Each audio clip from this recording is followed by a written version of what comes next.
जय श्री राधे। भगवान की लीला परम पूज्य श्री हनुमान प्रसाद पोद्दार जी महाराज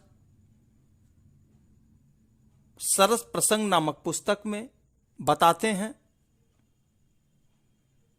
संसार की सत्ता प्रतिक्षण मिटती है।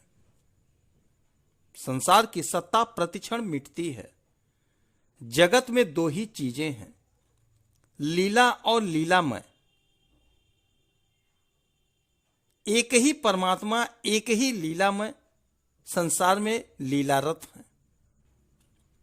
एक प्राचीन कथा है कि महाराज जनक अपने महल में सो रहे थे। सोते हुए उन्हें स्वप्न आया कि किसी दूसरे राजा ने उन पर आक्रमण कर दिया। उसने विजय प्राप्त कर ली और इनका सब कुछ छिन गया। उसने मुनादी करवा दी कि इन्हें कोई खाने पीने की कुछ ना दे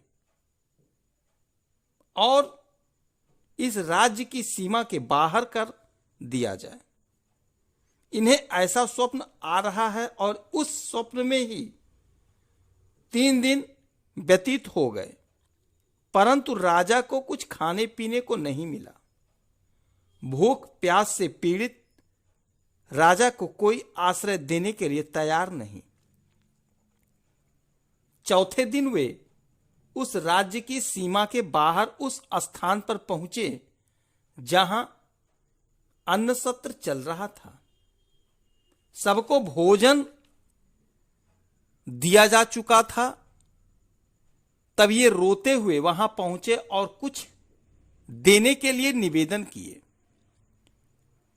अन्य क्षेत्र के व्यक्ति ने कहा, भाई और कुछ तो नहीं है, इस पात्र में जली हुई खिचड़ी की खुरचन लगी है, इसे ले लो। भूख तो इन्हें लगी ही थी। इन्होंने खुरचन लेकर ज्यों ही खाना प्रारंभ करना चाहा, त्यों एक चील ने झपट्टा मारा और खिचड़ी गिर गई।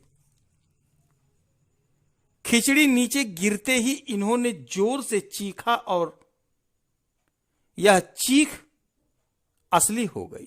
स्वप्न टूट गया। राजा जग गए। राजा की यह चीख महल में लोगों ने सुनी। तुरंत रानियां, नौकर चाकर, दास दासी, दीवान साहब दौड़े आए। वैद्य बुलाए गए।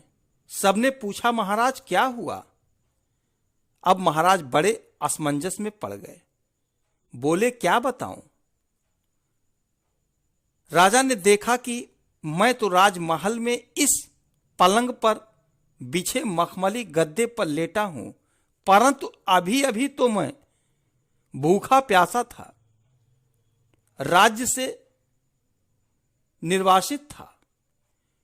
मैं उसका अनुभव भी कर रहा था। अब यह सच्चा है कि वह सच्चा? राजा के मन में यह प्रश्न आ गया कि यह सच्चा या वह सच्चा। यह प्रश्न उनके जीवन में आ गया। जिसे भी देखें उसे ही प्रश्न करें। वैद्यों ने निदान किया कि राजा का मस्तिष्क किसी स्वप्न को देखकर भ्रमित हो गया है। वे पागल हो गए हैं।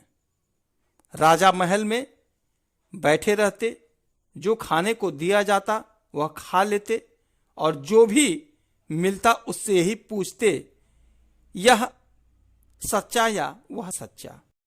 एक दिन अष्टावक्र मुनि राजमहल में आए। वे बड़े तपस्वी, योगी, सिद्ध पुरुष थे। मुनि को राजा ने स्वप्न का पूरा वृत्तांत बताया। अष्टावक्री जी बड़े मनोवैज्ञानिक पंडित थे। उन्होंने समझ लिया कि स्वप्न ही राजा की इस स्थिति का मुख्य कारण है। वे राजा के पास बैठ गए और वार्ता शुरू की। अष्टावक्र, राजन, जिस समय तुम राज्य से निर्वासित किए गए और तुम्हारा सब कुछ छीन लिया गया, उस समय तुम राजा थे क्या? जनक, मुनिवर उस समय मैं एकदम साधारण व्यक्ति था। अष्टावक्र, अब 3 दिनों तक तुम्हें कोई आहार नहीं मिला, तब तुम्हारी क्या हालत थी? जनक, मैं भूख प्यास से बेहाल था। अष्टावक्र, जब तुम उस अन्य क्षेत्र में गए तब तुम्हारे पास यह महल नहीं था ना? जनक, महाराज, महल क्या था? मैं तो राज्य से ही निर्वासित था। अष्टावक्र, उस दिन तुम्हें खिचड़ी की खुरचन दी गई तो तुमने ले ली। जनक, लेता कैसे नहीं, मैं भूख से व्याकुल था। अष्टावक्र, जब चील ने झपट्टा मारा तो बड़ा दुख हुआ। जनक, हाँ मुनिवर, दुख हुआ, लेकिन तुरंत मैं जाग गया। अष्टावक्र, राजा, अब बताओ, जिस समय तुम निर्वासित होकर जा रहे थे उस समय यह महल, रानियां, दीवान, सिपाही, गहने कपड़े थे क्या? जनक, नहीं थे। अष्टावक्र, अब बताओ, तुम महल में हो ना? जनक, हाँ महल में हूं। अष्टावक्र, अब वह अन्य क्षेत्र यहां है क्या? जनक, नहीं है। अष्टावक्र, अब वैसी भूख प्यास और अन्य परेशानी है क्या? जनक, नहीं, अब बिल्कुल नहीं है।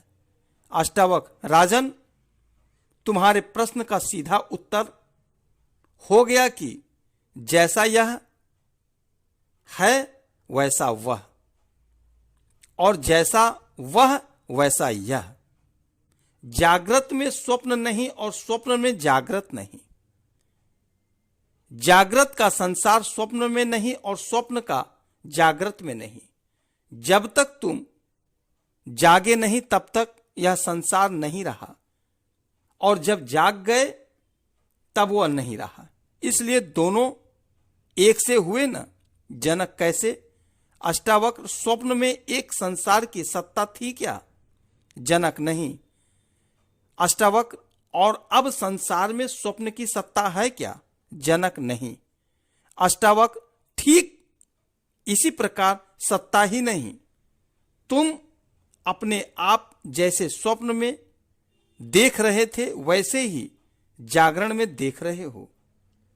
जागृत के जगत का जो अधिष्ठाता है वह जागरण के जगत को देखता है, और स्वप्न जगत का जो अधिष्ठाता है वह स्वप्न के जगत को देखता है। तुम दोनों को देखने वाले हो। वास्तव में दोनों की सत्ता नहीं है। वास्तव में दोनों की सत्ता नहीं है। जय श्री राधे।